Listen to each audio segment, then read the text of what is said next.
है। दिखाइए gift Nifty flattish note पे 13-14 पॉइंट हल्के हरे निशान के साथ कामकाज करता हुआ आपको नजर आएगा। हमारे एशियन पीयर्स भी ऐसे ही मिला जुला कामकाज कर रहे हैं। लाइए क्विकली एशिया रख दीजिएगा और उसके बाद दिखाइए यूएस।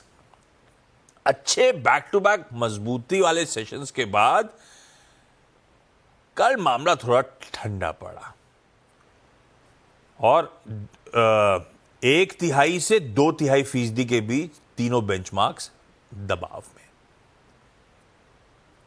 आप फ्यूचर्स अब छोड़ देते हैं, आज के लिए इंडिकेशन नहीं है। वो फ्राइडे के सेशन का आएगा उनका फ्राइडे शाम का जो सेशन उनका होने वाला है वो भी हाफ डे वाला, उसके इंडिकेशन दिखाना शुरू कर रहा है। और वैसे ही सेशन में वॉल्यूम नहीं थे तो ये क्या फ्यूचर्स पे भरोसा करना। पर जो था वो कल का एक्चुअल सेशन था जब इंपॉर्टेंट डेटा पॉइंट सारे आ रहे थे। यूएस दबाव में था। हॉर्मास गुड मॉर्निंग।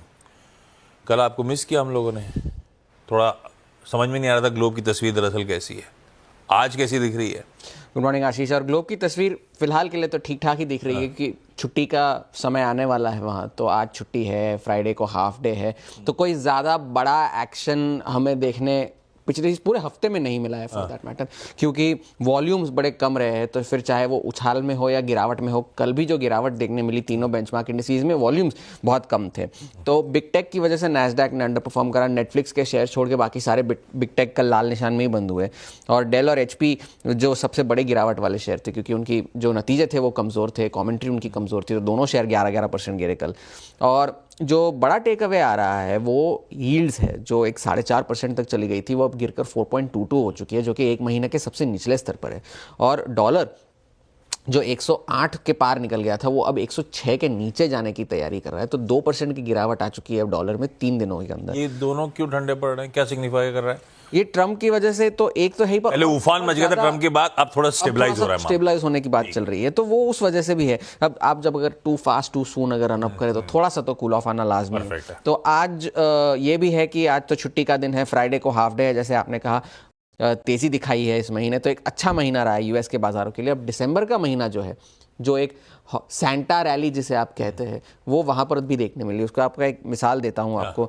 2012 से जितने दिसंबर के महीने आए हैं उसमें डाउ और S&P 500 ने सिर्फ एक ऐसा दिसंबर है 2021 का जिसमें नेगेटिव रिटर्न दिए, और नैस्डैक ने तो दिए भी नहीं है।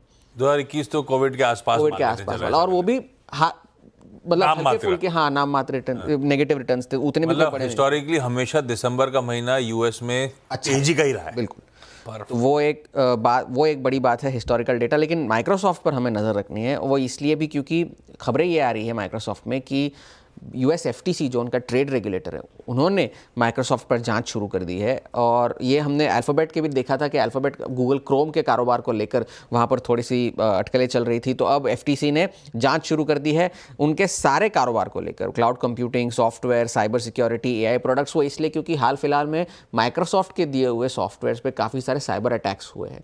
तो वो और उनके काफ़ी सारे जो कंपेटिटर्स हैं, उनका कहना है कि उनका जो टीम्स जो सॉफ्टवेयर है वो अपने जो बाकी सारे प्रोडक्ट्स हैं उनके साथ वो मुफ्त में दे देते हैं। सेल्स फोर्स, जूम, उनका ये कहना था कि वो उस वजह से हमें compete करने में थोड़ी सी मुश्किल आ रही है। तो वो मोनोपोली एक बनाने की कोशिश कर रहा है माइक्रोसॉफ्ट, जिसकी जांच FTC अब करेगा। तो वो उस पर ध्यान देने की ज़रूरत है। काफ़ी सारा मैक्रो डेटा कल आया, जैसे आपने बताया GDP का डेटा अनुमान मुताबिक था, PCE का डेटा अनुमान मुताबिक था। वो बढ़ा क्या? नहीं, फ्लैट, थोड़ा सा बढ़कर आया है, मगर जो अनुमान थे 2.8% के बिल्कुल उस तरह से आया है।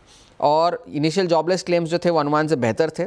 217,000 का एस्टिमेट था, 213,000 का नंबर आया है, और पिछले महीने के मुकाबले गिर कर आया है। तो ये एक अच्छा संकेत आया है। और कंज्यूमर मतलब डेटा में ऐसा कुछ भी नहीं है जो दिसंबर की झलक दे मुझे, जो एक्सपेक्टेड था वैसे का वैसे ही बिल्कुल ऑन एक्सपेक्टेड लाइन, कोई सरप्राइज कोई अलार्मिंग फिगर देखने नहीं मिला है। और दिसंबर में भी जो फेड के अफसर भी कहते आए कि अब थोड़े सोच समझकर हमें ब्याज दरें काटनी चाहिए, बिल्कुल वैसा ही डेटा सपोर्टिव है।